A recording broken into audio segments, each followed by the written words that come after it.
Hello everyone and welcome to Faction Turn 1 here. I'm your GM, Lichmaster98, currently roleplaying as the bartender in our active event on Gome here. Let's see.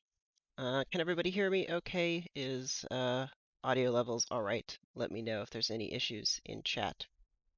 I'm excited for everyone to be here for our first Faction Turn in Beacon Space. Cool. And we're going to run through a few things today. Of course, we're going to execute on all of those orders that I was given by the uh, faction representatives. Word was slipping my mind there. And we'll be going through all of those for all the factions. We've got a few other things to cross on today. I've got some stream upgrades, question mark. We'll find out. You can see in the top left corner of the screen. Yeah, that would be correct. We've now got a Discord overlay on this little talkback screen, and I've gotten rid of the sort of ugly border around the floating face in the middle of the screen, and we just have hopefully a decent green screen cut out of the face. So that's pretty nice. And then we've got the Discord invite link straight on the screen as well. If anybody is new here and you don't know what's going on and you'd like to join the Discord, you can also get the Discord by a chat command, !Discord. Uh, yeah, I can use quite a lot of different character animators in Adobe's character animator, so if somebody would like to create a much better avatar face, or maybe I will spend some time doing so. I just don't currently have the setup to get away with a webcam at the moment. But in the meantime, we will make do with this. So let's go ahead, and if you're new to Beacon Space, let me give you a quick introduction. So Beacon Space is a community Stars Without Numbers faction turn game that is run by myself. It takes place on the Discord, and once a month we get together to have this stream to execute out all of the different faction orders. Now there are lots of things that we'll have to do today. We'll be going through the rules one by one. As things come up, I will go over them. If we have new rules, we have some people using the exploration mechanic today, so I'll go through and make sure to explain those as I'm doing it, just so that everyone knows what's going on, and especially since some of those rules are new, we want to go through them and make sure everybody understands what's going on. And then we've changed some other rules since the last time we've done a stream, so if any of those cases come up, we'll go through them as they arise. I think all the rules have got made their way into the community rules document. Maybe I will either end up setting up a bot command, probably not at this moment, but before next stream that gives a link to those community rules, and that way everybody can pull them up. They are available in the Discord, pinned in the Faction Turn announcements channel or updates channel. So with all of that out of the way, I think that's it for as far as introductions go. So we're gonna go ahead and get started then with the processing the different faction turn orders. So let me switch over to the spreadsheet and cool. Great. Spreadsheet live. Now we can take a look at it. I've got a couple different tabs if needed. We've got the rules, community rules document, and a detailed exploration explained as well. Of course, if there are any questions during processing at a faction's turn order, or somebody thinks I have accidentally messed up the application of a rule, please let me know in the chat. You can feel free to ping me or one of the mods who might be around, and they can make sure to let me know, and we'll take a look at it and make sure everything is okay there. So with that out of the way, let's go ahead and get started with our first faction for today, which is Ascent. They are first in faction turn 1, and I'll be tracking each faction's turn order for a specific turn on the sheet, so that if you ever want to go back through this and sort by, hey, what happened in what order during a turn, you don't have to go watch the video per se. If you're just checking it out on the setting tracker, the spreadsheet, you can actually find that information available right here and sort by it. So let's start off by giving them their appropriate income of 4. They are not going to be setting a goal today. And yes, it is very appropriate that Ascent starts off with the first being that they are the Zoom faction. Let me find faction turns. Yes, okay. I gotta relearn all of my table names. Faction turns is where these details go. So they're going to be taking. They've gotten their income of 4 fat creds. They're going to be taking the buy asset action to purchase a smuggler's asset on um, their homeworld of Icarus for 2 faction credits. So let's go give them their asset first. Let me add 25 rows. That certainly won't break everything and I'll have to fix it. Actually, what if I insert a row? Then will it give me all of the nice automation? Yes, it will. Okay, so Ascend is purchasing a smuggler's asset. And it's going to go on Icaros. I will fix all of the table filters, which I'm sure have broken afterwards. And I'm going to need to drag down all of the autofill data. So let's just redo the selection of the asset. And it's going to be going on Icaros. Oh, that was where their asset is being purchased. Now let's go take those 2 fat creds from them. So they gained 4, they spent 2, so they now have a balance of 2 fat creds.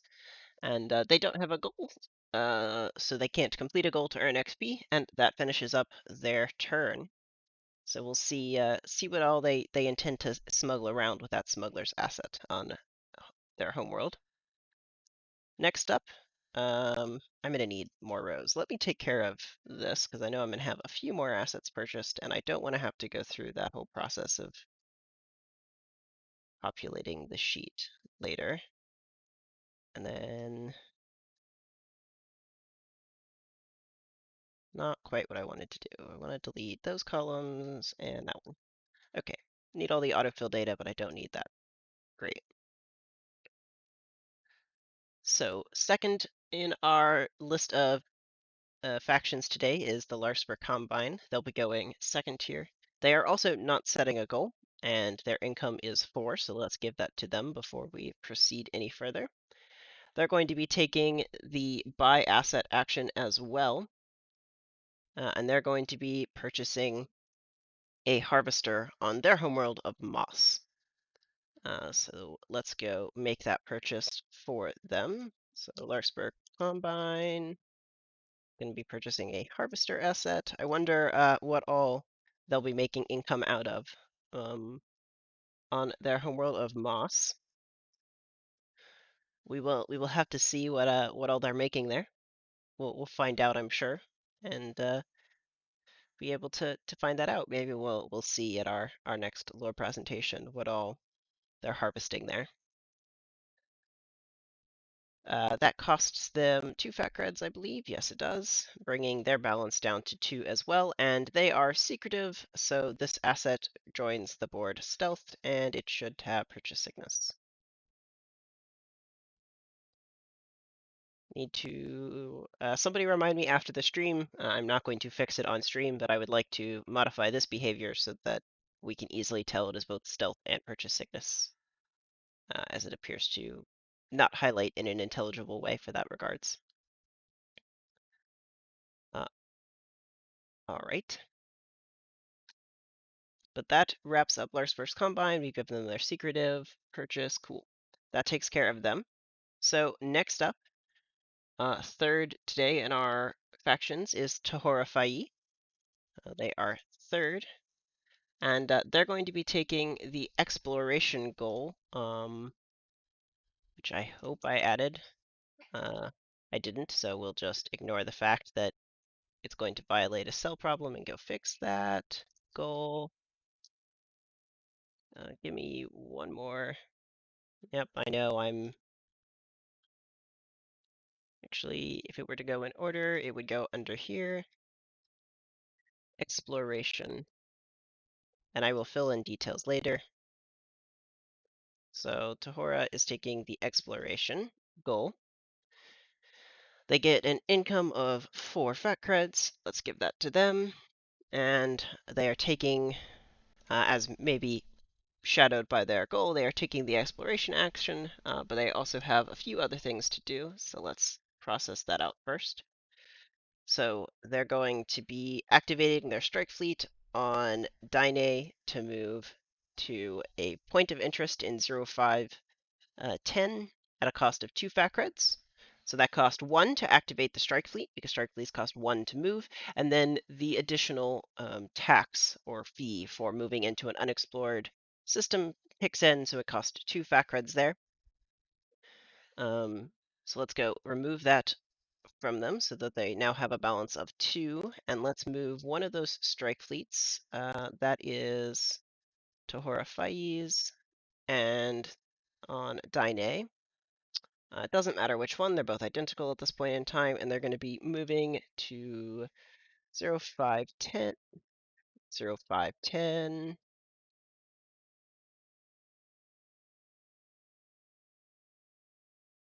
Interesting, I don't know why it's not a system XXVIII. Okay, planet map, why you no work? Yep, it's there. Okay, well, it can move there, so I have the name. I'll just write it in myself, and I will figure out why the thing is wrong in a little bit. If the mods will help me remember to double check and figure out what is up there afterwards, that would be appreciated. I'm sure it's just not pulling the data validation from the right cells is the issue. So they're moving to this point of interest, and then they're going to take the exploration action to actually do the explore. So I need to open up Roll20 because I forgot. So so the people can't see me log in. Let me switch back over to this screen. Great, and now let me go log into Roll20. And there we are. We can start making some rolls for exploration. So while that is loading, exploration is going to require a roll of a 1d10 plus the stat that the asset is in. So they are a strike fleet, so they'll be rolling with their force stat here, which will give them a roll of, let's see, a 1d10 plus Tahora Fai's force, which is a 4, so they'll be rolling a 1d10 plus 4. Against a difficulty depending on how far away this hex is from the nearest explored planet. So let me pull up our sector map here and switch my display back over. Great, so we're now looking at the sector map, and I'm not going to refresh to actually show the strike fleet on this point of interest because I know where it is, but it's in this system right here of 05010. And we'll go from there. And so this point of interest is 2 hexes away from the nearest planet of either Dine, or it's 2 hexes away from Longza and Ingrid. So it has a difficulty of +4 to the base from the Exploration Explained document. So we had a base difficulty of 8 plus 2 times that distance to the nearest explore hex, which is 2, so that gives us 4, and then a difficulty of 12. There's a maximum difficulty of 14 and a minimum difficulty of 10 on these rolls. You have to be at least a distance of 1 away, even if you're within the same hex. So let's go make that roll of a 1d10 plus 4. Trying to roll greater than 12 is our goal. Okay, that was interesting. Freehand, 12. Whatever. I'll just hit this, and they roll a 10, so let's go add that to the setting tracker. That does mean they've failed the roll. However, they did ask if they failed to go ahead and take the 1d4 damage to succeed. So let's make a note. Roll 1d10 plus 4. They rolled a 10. Failure takes 1d4. Let's go figure out how much damage that is. Plus our d4. So we'll be taking 2 damage to that strike fleet. As explained right in here, they can choose to succeed. And great, so they'll take 2 damage to succeed. And let's go apply that 2 damage to the strike fleet we just moved right there. HP minus 2 gives us a current HP of 6. Great. Now we need to generate a point of interest. So let's go through the rules for that together here slowly at first, and then we'll do these faster once we've gotten into the roll with these. So we need to roll a d6 to generate either 1, 2, or 3 planets. And then only the planet of which we are on, which will be the first planet, regardless, will get currently we actually get all these tags. I'm going to go ahead and roll everything just because it's easier to roll it all now rather than wait for somebody to move to this planet in the future. And my macro is set up to actually roll the entire planet, and it's functionally the same. I am going to need a name list at some point in time here, but I'm just going to use procedurally generated names for this moment. So our first planet here that I know we're going to have, I should have rolled a d6 to start. That would be that. So we rolled a 3 on the number of planets to have, which gives us just 1 planet in the system. So it'll be this planet here with no native biosphere, a temperate temperature, being airless or thin, with millions of people, TL3, shackled world, and immortal. And it gets this mechanics tag. And the roll on the ruins table is a 10, so no ruin generated at this moment. So let's go change our entry for the point of interest in 510 over to planet A. We'll use alphanumeric things here and just go A, B, C, D, E, and then just AA when we need to. Nobody owns it, doesn't have a planetary government. Its mechanics tag is the military assets built on this world, cost 1 less. Millions of people. Yes, I know I'm editing portions of the sheet you don't want me to mess with. It's TL3. It has an airless atmosphere. I'm going to bump this over here for this moment so I don't have to keep flipping back and forth between tabs on stream. It is temperate and has no native biosphere with a shackled world and immortals. Great. That adds this planet A to our system here. Quick recap, since this is the first time we've created one of these. I'm going to use these planet names, as I mentioned, with just alpha characters. When you seize a planet for the first time that has this, you will have the opportunity to rename the planet. And if you are seizing the first planet in the system, I will give you the ability to rename that system as well. So if the system had happened to have 2 or 3 planets, the first person to seize any planet in that system would be able to rename the system at the same time, or you can choose to keep this or just have me roll on a random table for that would be used in sectors without numbers. Either way, but I will give people that option if they would like to have that control over the map as it gets generated. You can do so.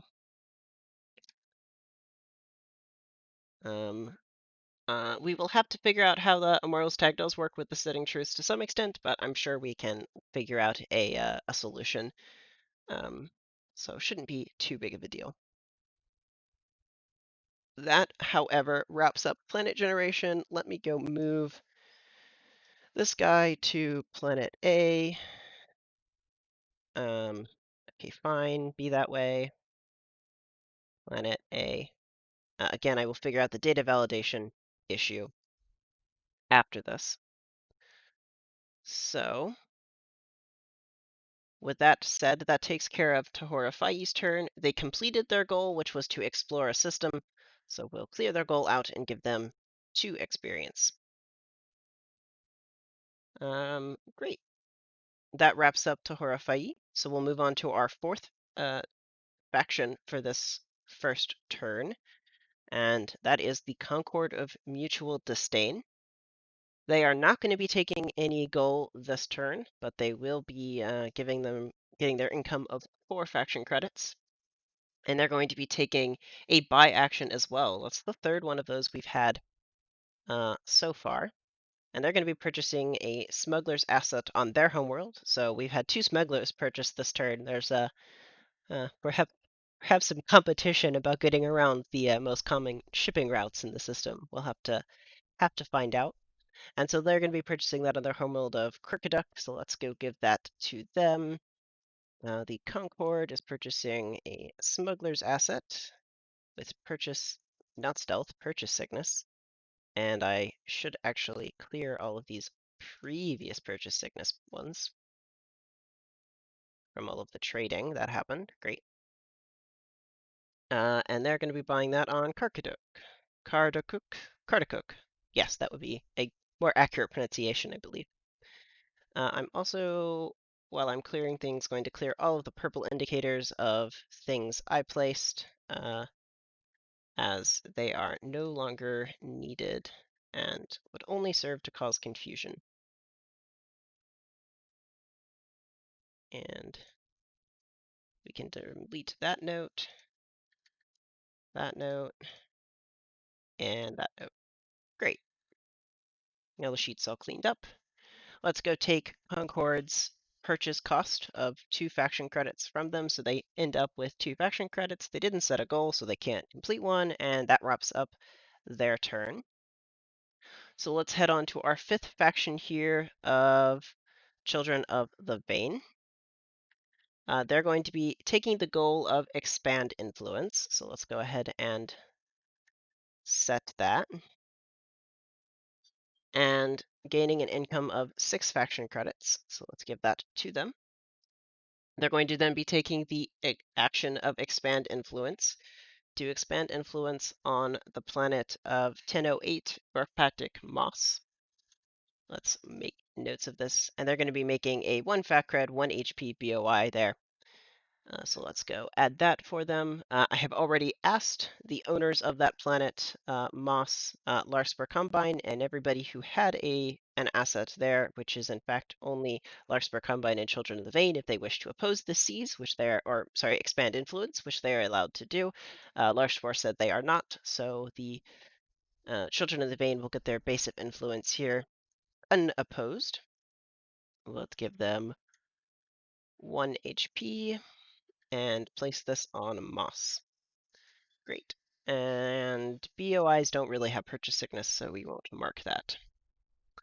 Hello, Emel. Great. That should take care of Children of the Vein once I subtract their cost of 1 from their balance, giving them a final total there of 5. They resolve their goal for Expand Influence, giving them 1 XP. So we'll now head on over to the 6th faction of our turn, which is the Emel Institute. Here they are. They are 6. They're going to be taking the Expand Influence action as well and setting that goal and making their income. So their income is 5 faction credits. So let's go ahead and give that to them. So that's 5 faction credits assigned. They're going to be taking the Expand Influence action on 0809 Kacho Sihi, which is the homeworld of the Starlet Court, excuse me. Again, they're going to be making after 1 faction credit, so let's go take that faction credit from them, giving them a final balance of 4. On the planet of Sihi at this moment, we only have Amelhart Institute's Commodities Brokers and Starlet Court's Harvesters. Starlet Court is not opposing this expand of influence, so Amelhart will get to their base of influence without a roll. Again, it's just 1 HP. And this is going on Sihi and Emelhart. Great. That is that taken care of. And then they also wanted to take an action to move their base of influence, as they are able to do with their homeworld. So let's go check out that ability. The Emelhart Institute is moving their homeworld, which I believe, yeah, you do need to be. I think, yeah, you're right that it does need to be as an action. Implies that this would need to be taken on the use asset ability turn. So unfortunately, that move order is invalid. So unfortunately, I will not be executing that, and I will just make a note that it was submitted but was not executed. Invalid. Great. That resolves Emelhart's turn. Then they do complete their goal, which I didn't appropriately track, but they did complete it, and they get 1 XP for doing so. Let's make sure that is on the note there. It is not. Let me add that. Oops. Right in here. Let's add a line.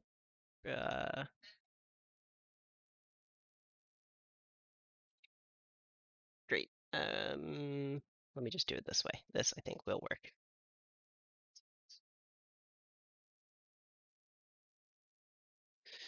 I love fighting with Google Sheets. There we go. Now it works.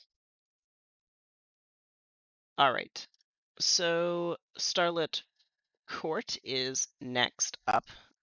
They are 7th in our turn here.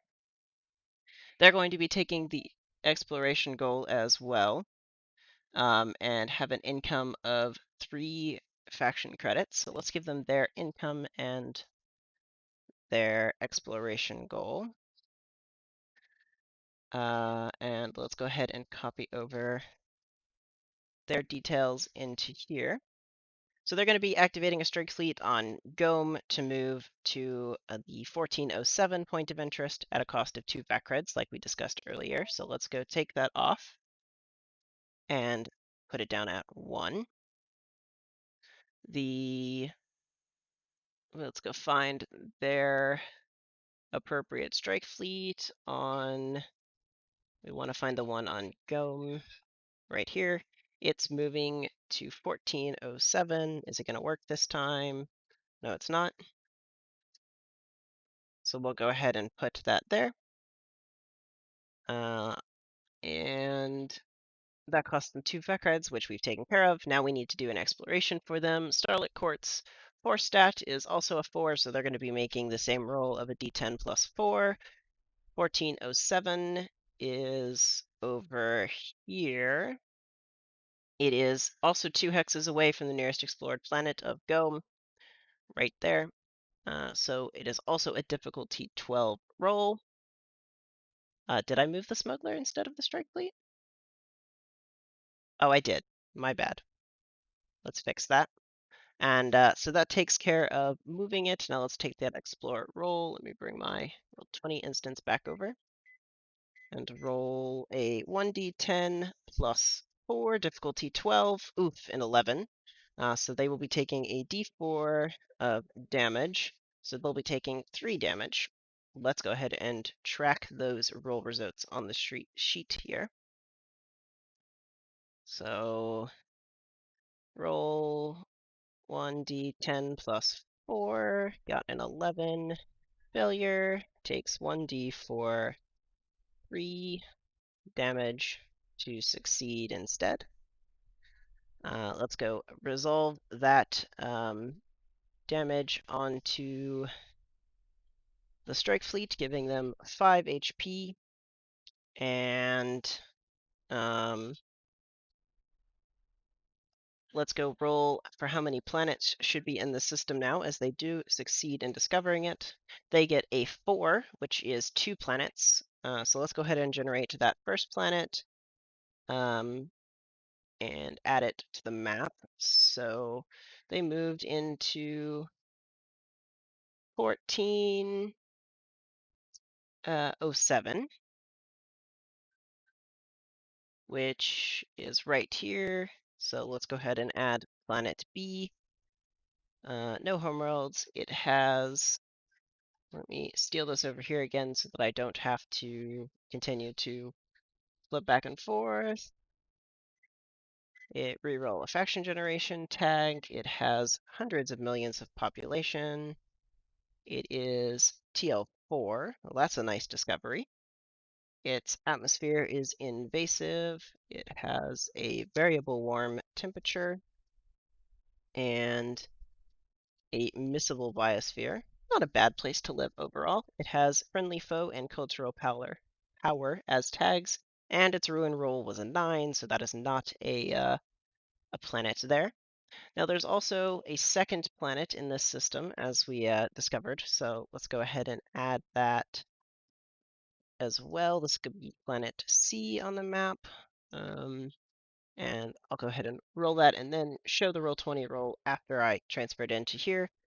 This planet gets gains +2 to cunning asset cap and loses 1.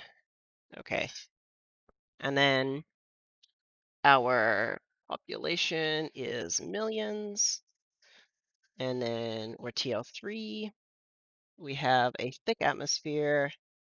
We are temperate with a no native biosphere and heavy industry and local specialty. Well, those things go nice together. Quick note about this mechanics tag. As you saw, there were several options as I was filling this in. When the person who would seize this planet to become the planetary governor would get to choose at the time of seizing which one of the other stats they will be losing 1 from the asset cap in. So then this would become a +2 to cunning and a -1 to either force or wealth.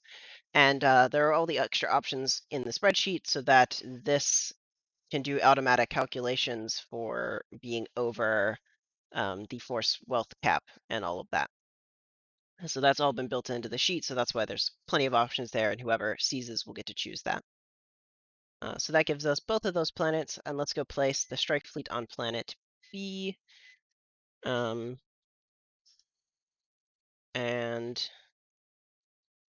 14 system, and I need that 1407 because it's not currently showing up, I don't believe. Nope. So we will need to fix that, but I'll look into that one afterwards. Let me pull that roll20 instance back over so you can see the planet rolls. And then the ruin roll of that other planet was a 1. Unfortunately, we're looking for a 20 to have a ruin. So that resolves setting up all of the planets for this system as discovered by the court in 1407 here. And I believe that wraps up their turn. Yes, it does. They get 2 XP for completing the exploration goal, so that puts them up to 4 experience points. Great. Our 8th faction in this turn is the Assembled Commonwealth. They are 8th here. They get 6 faction credits, and they are taking the exploration goal as well.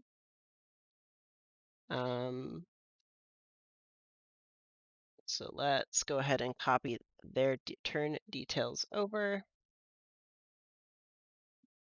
And they're going to be activating the covert shipping, which does not require an action to use, on Idarast to move a commodities broker that's on Longonzo to a point of interest in 1203. So let's go find that commodities broker. And we want wrong map. So Longza, right here, is the Assembled Commonwealth Commodities Broker. It's being moved to 1213, which again I'm sure is not going to show up here. Nope, because it's probably too far down and the spreadsheet isn't counting it. I think that's what the issue is, because there are some points of interest there, but not the others. That cost them 2 faction credits, 1 for the covert shipping activation, and an extra 1 for the exploration fee, so that brings them down to 4. They're then going to be exploring with this commodities broker, which is a wealth asset.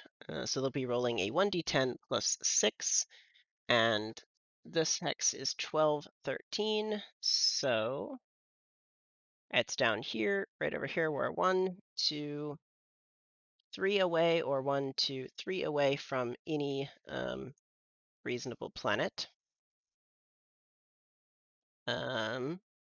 Great. So they'll be rolling against a difficulty of 14 this time instead of a difficulty of 12, but they also have a plus 6 on their roll rather than a plus 4. So let's go ahead and roll that. D10 plus 6, trying to roll better than a 14. Oof, no. Rolled a 7, the worst roll that could be made. And however, they've chosen again to take that 1d4 damage to automatically succeed, so taking 3 damage to the commodities broker. We will get a planet here anyway, so let's go record the results of that roll, and the damage to this commodities broker is now at 7 HP. Let's see, roll 1d10 plus 6, resulting in a 7. Failure, take 1d4 3 damage to succeed. Great. And now let's go see how many planets are in the system with a d6 roll. A result of a 3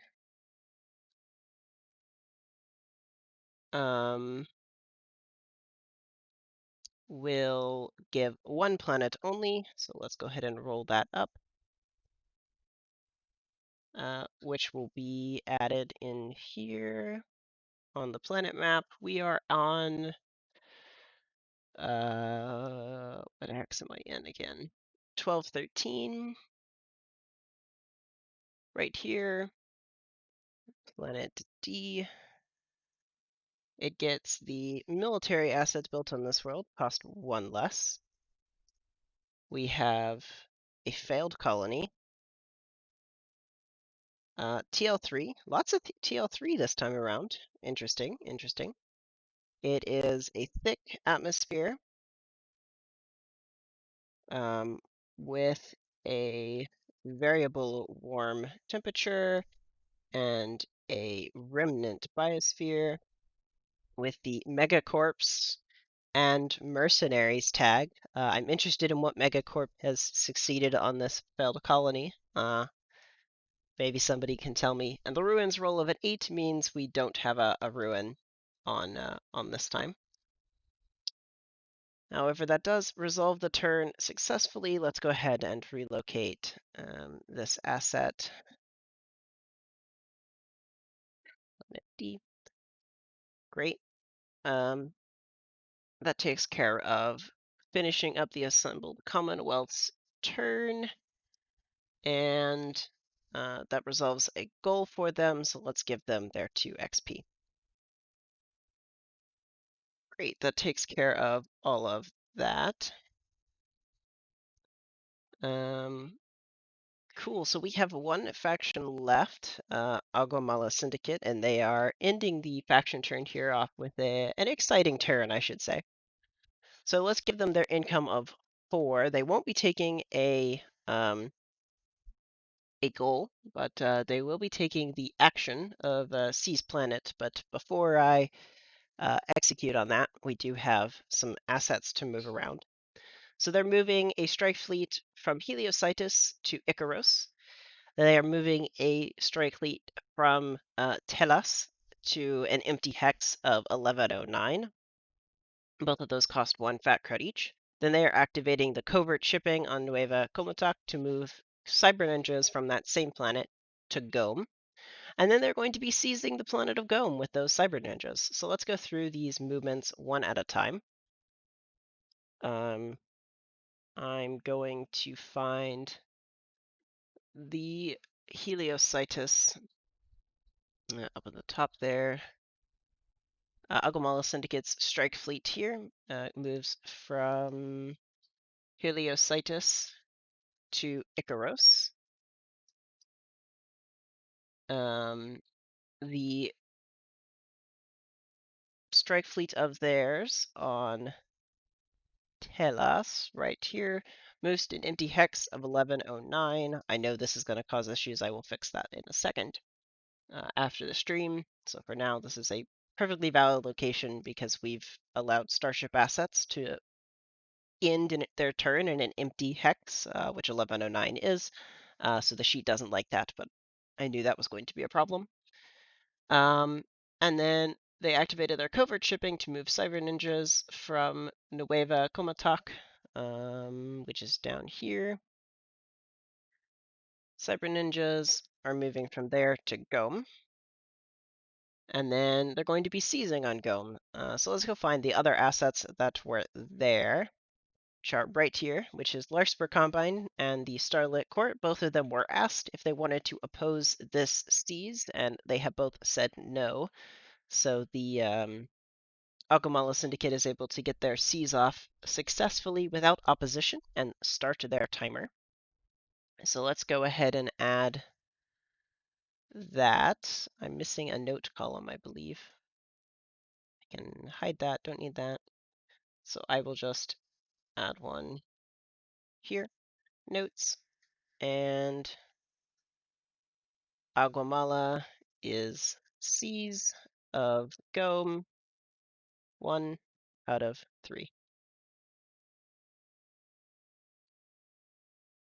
And let's add our borders there. Great. So that puts them in the beginning of their seize. I need to charge them for all of those movements, which is a total of 3, so they're left with 1 fact cred. So that should take care of all of those things with faction turns and stuff. If you notice a mistake from your turn from what you sent me, or that I messed up onto the transferring into the sheets, please let myself or a moderator know, preferably as soon as you notice it rather than later, so that we can get any of those errors corrected and announced on the turn. We're not quite done yet. I still have a few other things to announce. Actually, I have one big thing to announce and then some just wrap up. So the first thing is, let me switch on over to the talkback screen now that we've concluded on the using the sheet for now. Great. So the first thing is one faction received an additional request from me for this turn, and that was the Assembled Commonwealth. So at the lore stream and last faction turn stream, I mentioned the idea of the Tellus Terra group, TTGI, and their sort of council that exists in their system. So the thing is, that is able to have some mechanical impacts on the turn. As we've said, Tellus is trying to be terraformed. It is nearing the conclusion of its process, but it's not quite finished. So while that is ongoing, the Overseers Board, which all factions are a part of, still has some decisions to make to sort of see the project to its conclusion. So for this turn, the Assembled Commonwealth was given the choice between something to propose to the community to choose between. I'm going to go through both of those options now, or I'm going to go through what they proposed to put forward out of options that were GM provided, so they didn't just get to make up whatever they wanted. I gave them 2 things to choose from, and they chose this one to be proposed to the group. Next faction turn, all factions will need to cast a vote between one of the 2 options as well. So that needs to be something that you'll include on your Faction turn submissions, you'll include choosing one of the two options that I'm going to present here in a moment. And I'll make sure everything will be in the Discord in text as well so that you're able to read them there. But without further ado, you'll get to choose one of these two, and the winning option will immediately affect turn 2. So I'll announce the results at the start of faction turn 2, and whatever the mechanical impact that was chosen by the group will be immediately impactful for that turn. You are allowed to, of course, discuss what you're going to vote for. If you want to make it a part of diplomacy, that is perfectly fine. So the let me pull this up on a Google Doc so that I can display it. But in the meantime, I will read it aloud.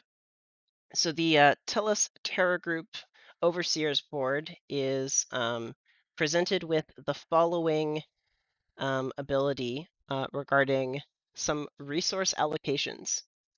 So in fiction, which will be further described at next lore stream, the Tellus Terra Group ran an operational surplus this month, and the shareholders, the Overseers Board, was asked how that surplus should be allocated. You receive a management report that the surplus can either be allocated to the exploration efforts or specifically to Tellus's terraforming clock. So this is the resource allocation 1. The Tellus Terra Group initiative needs to allocate resources for the next investment cycle. There's option 1 to choose from. Let me make this text bigger so it looks nicer on screen. There's option 1, which reduces the distance by 1 hex when calculating exploration difficulty, but the auto-explore damage, or the damage that you choose on a failure, goes from a d4 to a d6, and this lasts for 3 turns if it is enacted. Option 2 for the factions to choose from is advance the Tellus terraforming clock by 1. And it is currently at 0. So those are the two options. And factions need to tell me in their turn submissions for turn 2 which one of these two options they would like.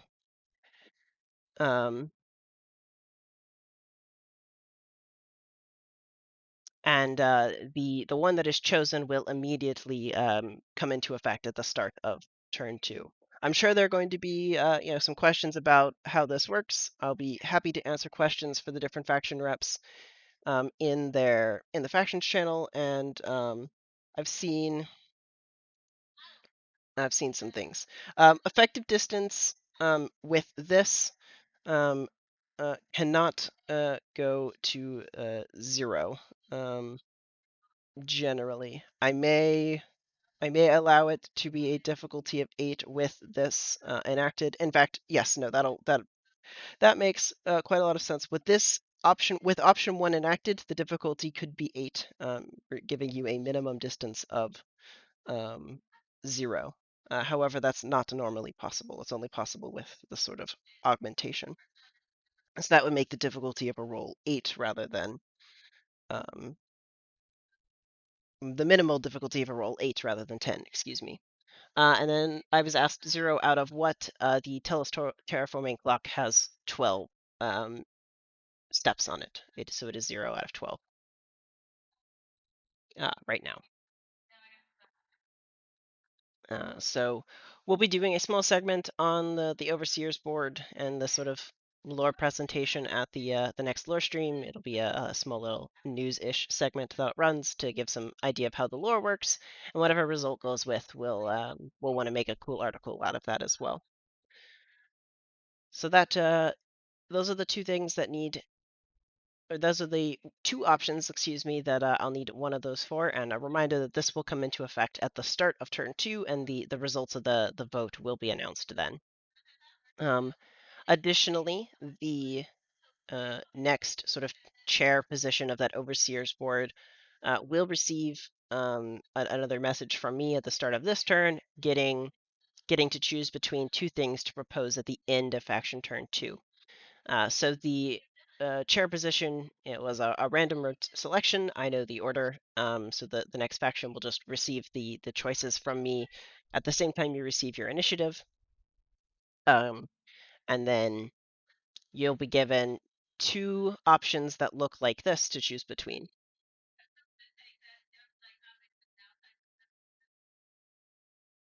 They were, yes, the Assembled Commonwealth was randomly selected to be the first chair. And they actually got two options that looked like this presented to them. So they had two things with two different options inside of it, chose which one of them to present to the group to be selected.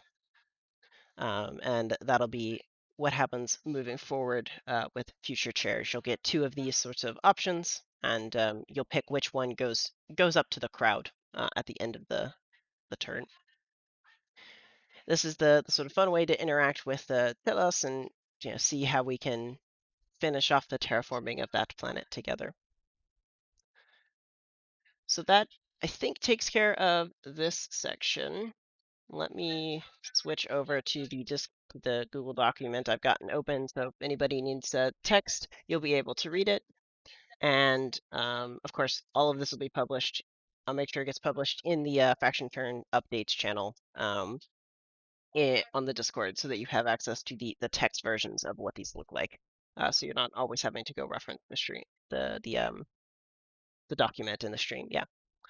So that pretty much resolves everything we need to talk about for this stream.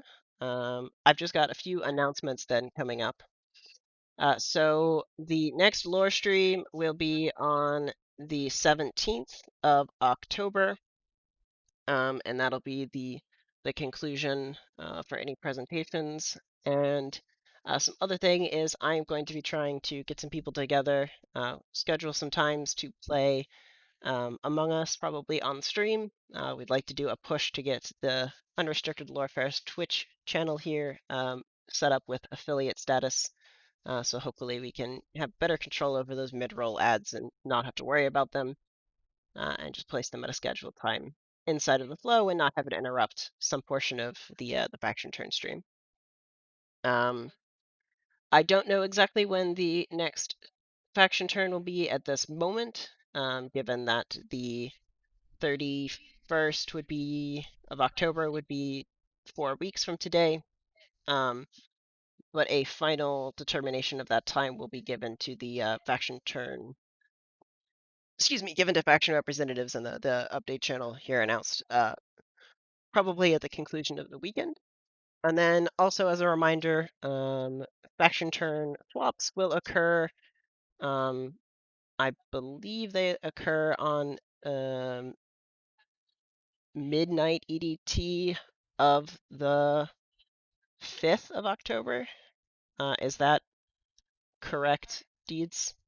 I believe that's the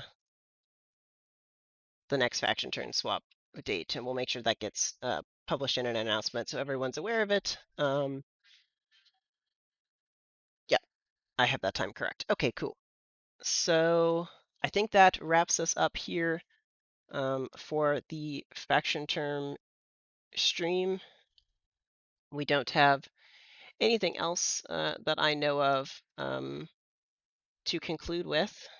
So with that, let's head on out to a ending screen. It was a fun faction turn one here with everyone. We took just under, or just about an hour at this moment, it looks like, which is pretty nice time-wise.